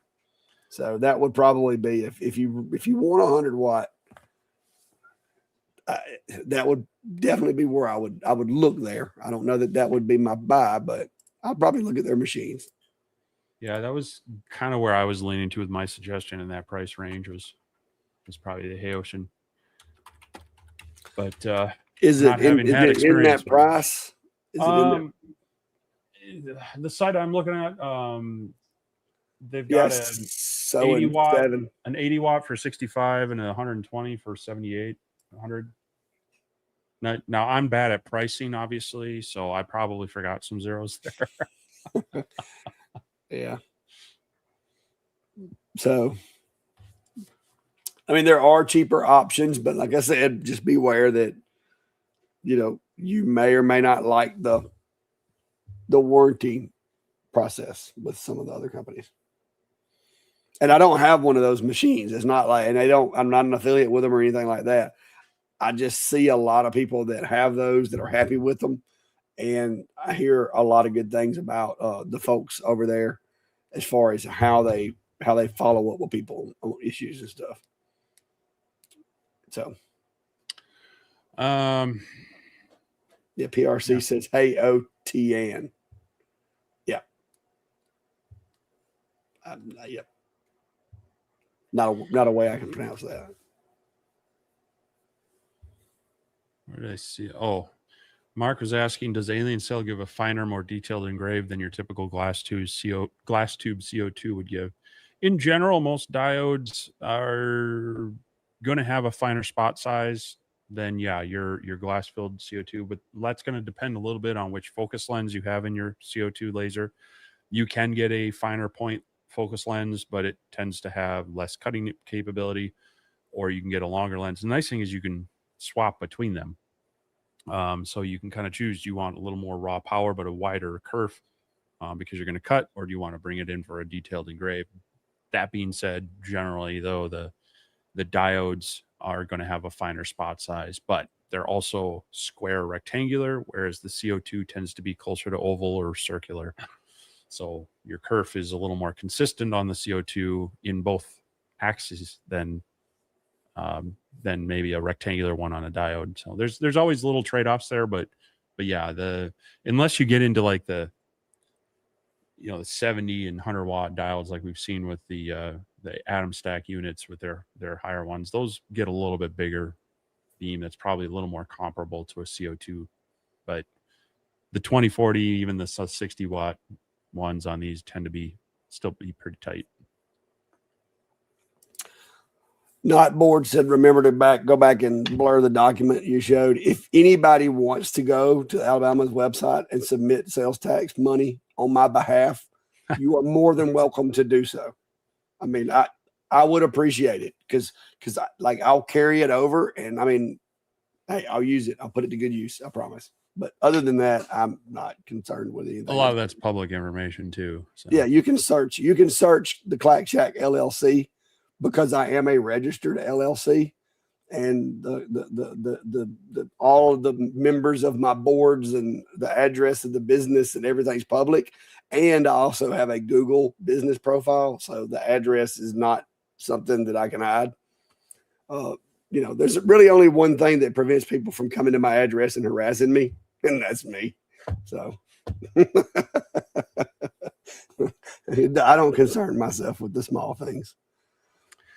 David Pingle's is asking, I noticed both of you have members only area. Can you explain what that is? So it's a thing that YouTube created where you can have, I mean, I guess it's basically, you can just say it's like paid content or ways that viewers can support you through a monthly subscription kind of thing. And every creator kind of handles it a little bit differently. We created them a year plus ago, kind of at people were asking like, hey, how can I at request by request? I've been bad about that this past month, but I usually try to do at least a members update video, kind of, a little bit of sneak preview stuff of what's going on, maybe do a members hangout, things like that. So it's, but I never want any of my like core content to be behind a paywall. So it's generally more just like for people who want to support the channel and support what I'm doing and show their thanks. It's $2.99 a month, and they get some perks of usually like, maybe a special live stream where I just hang out with them, or information early. Occasionally you could publish a video early that your members get to watch it first before everybody else, things like that. But yeah, you're not missing anything. I mean, I love the support and I appreciate the support, but I don't want anybody to ever feel like they have to pay me to get my full, like, useful content. Yeah. So it's just something that it was available, and people asked like, hey, are you ever going to make a Patreon, which is a similar service or things like this? And yeah, we decided to give it a shot, and we greatly appreciate those who do that support. But it's gone back into things like when we do meetups, we try to give away t-shirts, swag. Both of us gave away a bunch of stuff up here and things like that. We try to reinvest it into the channel and the viewers and such. But we definitely appreciate it, but I don't want anyone to feel like they have to do that to really get access to anything I have to share. Yeah, and there are the cool little icon emojis for the members. That's and it's like I said, we were asked if we would start one because there were people that wanted to show support. And if I'm not mistaken, didn't we go with like the minimum that it would let us go with as far as what it cost? It was like $3.99 or $3 something. Because it may have been the minimum was $2.99. Now I think they just did another update too, where they're like doing the equivalent currency something. I don't know, but yeah. You can have levels and all this other stuff. We just tried to keep it simple and so. Yep. It's fun because like a lot of folks will use the little icons and the emojis and stuff like that. So it is what it is. Yeah. Willard Hayes is asking, do you find that it matters on what you place the lasers on? For example, what is the best bench to put something on, like the Alien Cell X1? Something like the Yukon probably would move too much. Yeah, so you do want to be careful that whatever you have is fairly stable, because if there's too much rocking and whatnot, that could have an effect. I'm not saying it always does, but so I typically will, a lot of my stuff you'll see kind of behind me, they're built up benches and they're fairly stout, and I'll usually get either the casters that can either fold out down to feet, or I get like the double locking casters that it'll lock the swivel and the wheel. And that's generally tight enough that you don't get too much movement. But having having something, you want your workbench to have some mass to it so that it isn't affected by the movements of the laser. But yeah, if this was just empty with nothing in it, yeah, and I didn't lock the casters, it'd probably be a bad thing to set the laser on. But that's why I swapped out the casters. I got the locking ones on there. And by the time I weigh this down with all the stuff I'm going to put in there, it should be fairly sturdy. And if needed, I might even chalk the wheels, because when it's down in the basement where I'm going to put it, it's probably not going to move very often until I drop that screw underneath there and I need to find it. So yeah, do keep it in mind that you want something a little more substantial if possible. But that being said, I've also set up lasers on the folding plastic or the resin tables at events as well. So try to find something as sturdy as you can, but don't worry too much about making it just, out of steel and brick or anything. Yeah, and if it's really like if you're on a hardwood floor or concrete or whatever, and you don't have the locking casters, there's kind of a hack. If you get you a small piece of like some good plush carpet, like just a little small square, it's hard to roll it up on there. Sometimes it might be a two-man job, but once you roll it up on that carpet and it sets on those wheels for a few minutes, it like molds itself into like little feet that prevent it from rocking as easily. Not saying it won't, but it keeps it from rocking as easily. So you can use like little carpet feet to make non-locking wheels more sturdy. But I use the lockers like Steve's talking about, the double lockers, and they do really good. I mean, sometimes you may get a little bit of wiggle, but I've never saw it cause a problem. Yep. And Jack says, you know why God invented firefighters? Yeah, so police officers have somebody to look up to them. Well, he says so cops can have a hero. I knew what he said. I know what he says because that's like old school firefighter like things. But the comeback is so that police officers would have somebody to look up to them. You always have me to look up to. Whatever. I'm gonna get some stilts. Yeah, I'm a little. I say that, but I used to when I worked in Montgomery. I worked near one of the older, more established fire stations down there, and like if you worked that beat that day, you could go by the firehouse and they'd have the menu on like a dry erase board, and you could just like throw some money in the pot and come back at lunch and you could eat at the firehouse. And that was literally like, if I was in that district, I would go by there and check the board and drop my money in the pot. But you had to drop your money off that morning because they made a grocery run and then they came back and they would cook it. And so you had to go by there that morning and see what they were going to be making. And they would have like how much, $15 that covered, your plate or whatever. Shoot, I just dropped the money in the bucket and put my name on the board and come back around lunch. Nice.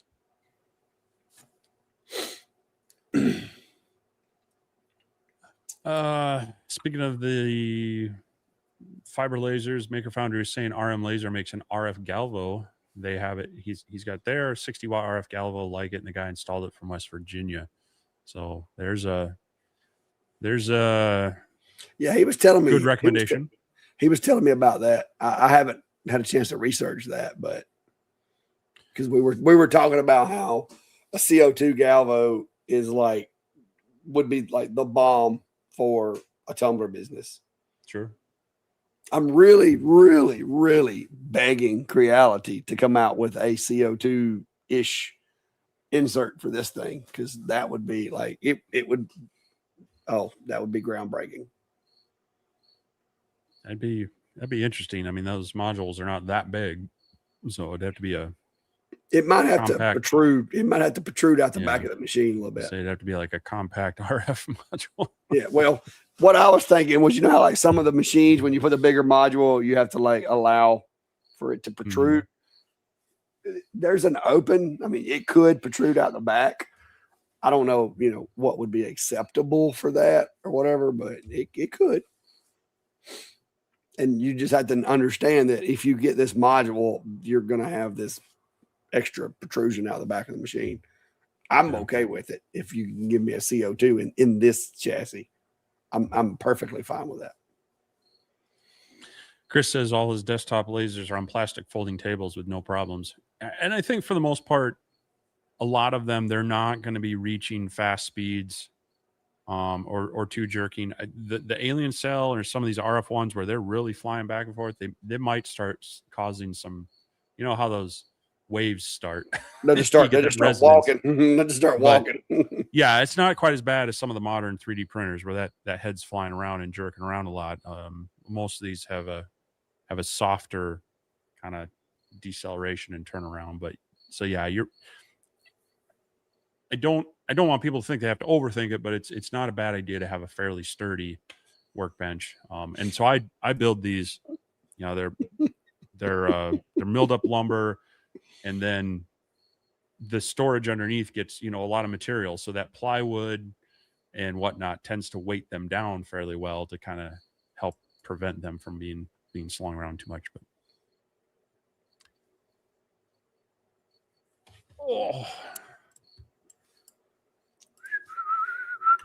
that cricket is fired up again. I'm gonna have to go hunting. Anyway, I think I caught up, but there was maybe, oh yeah, this one. Quilter was asking, I need a good source for knives with wood handles. I'd agree. I've looked around for those at times. I figured since he's going to talk with us, I might as well put him in the live. Yeah, I don't have a good source for knives with wood handles that are, I mean, I know where I can find them, but they're not necessarily I'm going to buy them and just mess around with them. I would kind of want to know what I'm doing with them. But it'd be nice to find that balance of affordable to play around or just offer some up and not just have them be like special order type stuff. So if anybody's got ideas. There was a company at the event that had some, I thought, yeah, but I don't remember the name of it. I had to go back and look at my videos. Not Board says Lancaster and Makerflow have them. Maybe it was the Makerflow booth. I know I saw them, but I can't remember where they were. But I went and I took my 360 camera and went through every booth at the event in case I needed video from it. So. And Ken says the alien cell can definitely move a table. It doesn't move the one it's on across the floor, but definitely makes it shake a bit. Yeah, and that's the thing is this one with how they handle the acceleration and you know the input shaping and such. It's a little bit more forceful and snappy, and so that's where I've got it. Like the light one is back there on my big 4 foot by 5 foot assembly table that's quite heavy, so it doesn't move that one. And then the other one right now, the original one's on one of these benches, similar but a little bit smaller. And yeah, I've got it locked in place. As a matter of fact, I have clasps that I can connect the benches together, so then they kind of form more of a solid structure as well. Cool. I gotta see if I'm gonna walk over there and it's gonna stop chirping. You get stood up good. 2 steps. Where are you?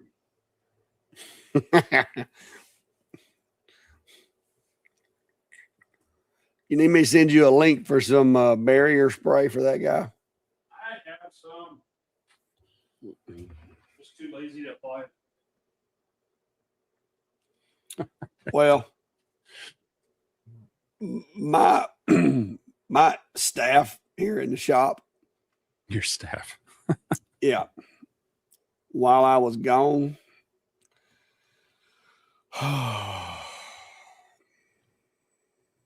Nice. Yeah. Left you a surprise for a few days. Yeah, he'd been here for a few days, apparently. we had done foregone rigor and went into the next phase. Oh. And I think I used about a quarter thing of Febreze in here. Like this stuff here. Like I used probably a quarter of this just to get it tolerable in here. So yeah. So next trip when I go out of town, I'm going to get somebody to come through here and check for cat treats. So Yeah. and I don't mind them killing them, but why you got to bring it inside? Why not leave it outside? It makes no sense. So, yeah, but yeah, this stuff does work really well. By the way, yeah, Febreze, 10 out of 10 recommend.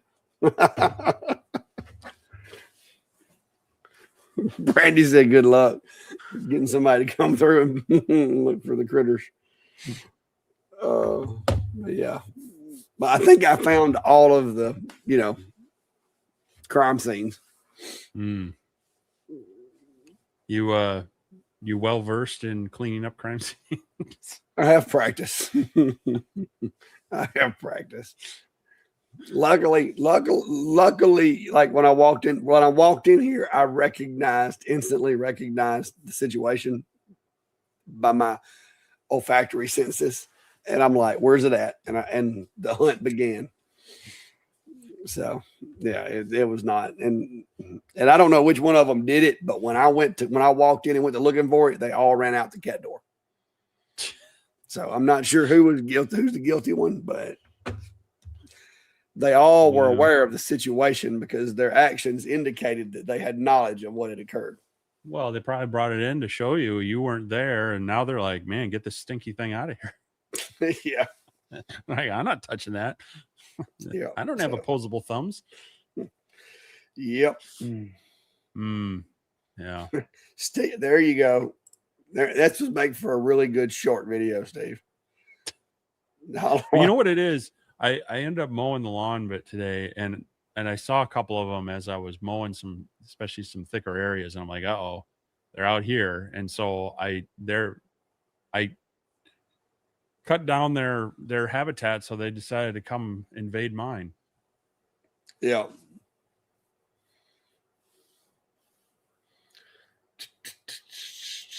Santa knows what I'm talking about when you walk in the door and you're like, there's a crime scene. Yeah. All right, guys. I seriously cannot go on over tonight. I am thankful that I was able to get here when I did. All the hobbies over there knows what time or an estimated time that I went to bed. And then I got up at like 5 a.m. this morning.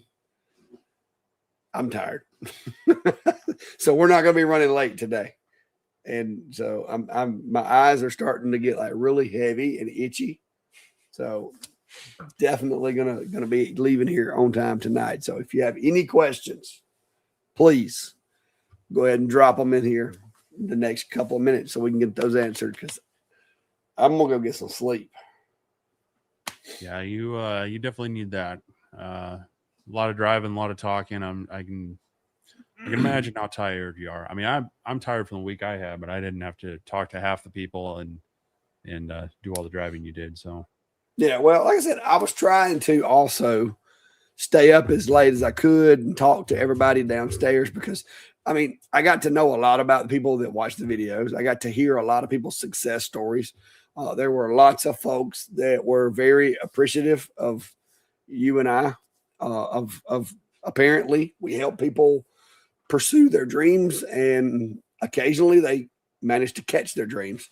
So there was a lot of folks that were conveying their appreciation for what we do in the show. And, I told you some of that stuff off camera before, but yeah, it is very, it helps with putting up with the monotony and some of the things that, that happen with having a channel, the negative comments, the negative emails, the headaches that sometimes come with testing machines, especially when you get that, machine that's maybe not quite where it needs to be as far as, the beta scale.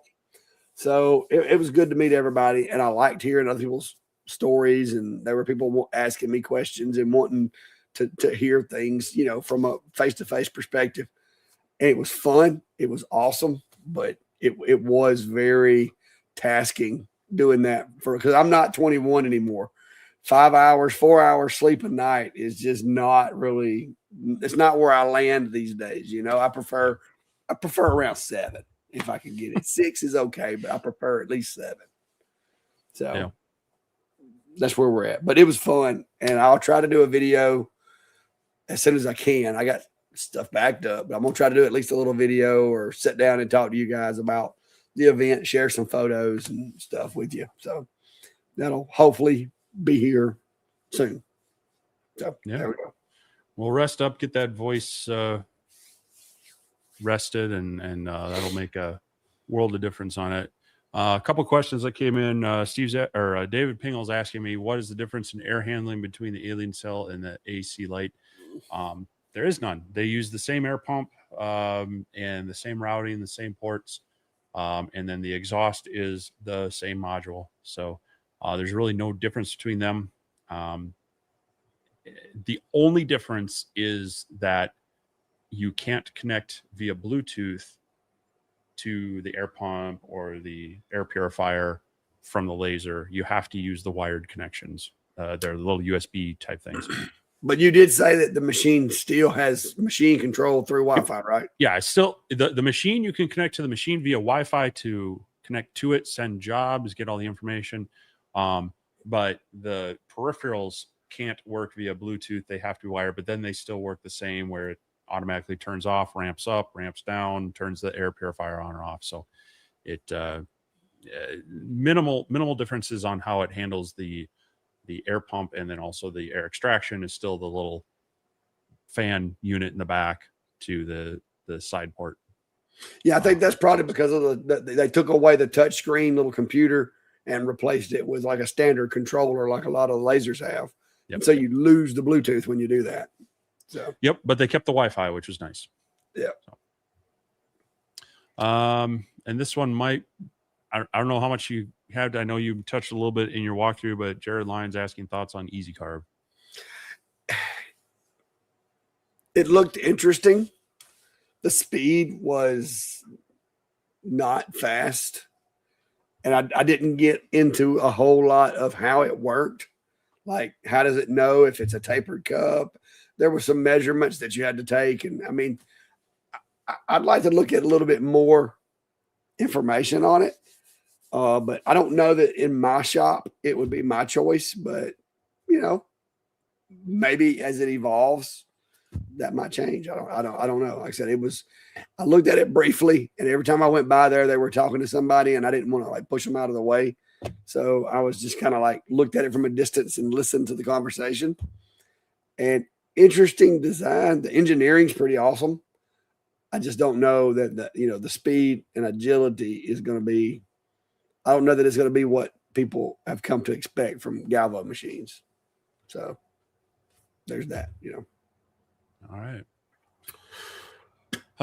And a lot of other people just thanking us in general, saying it was fun to meet you, hoping to meet me next year and such. So yeah, we'll always keep you appraised of any events we're going to or doing.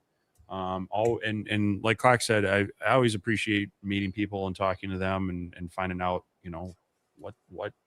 how we've helped them or just what they're doing. I like to surround myself with like-minded people that kind of inspire me as well. So it's always great to kind of have that back and forth. So always appreciate that when we get the chance. But I think it's gonna wrap it up. We're gonna let Clack rest his voice and get some sleep.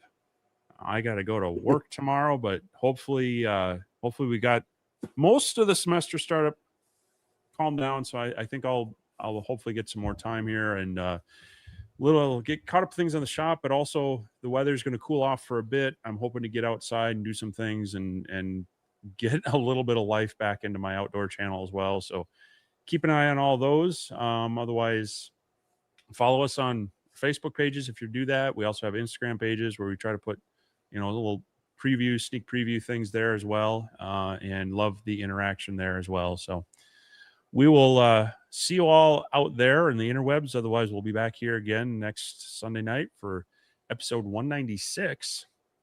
First one in September, rolling into fall. Crazy times. So thanks everyone. We'll see you next week.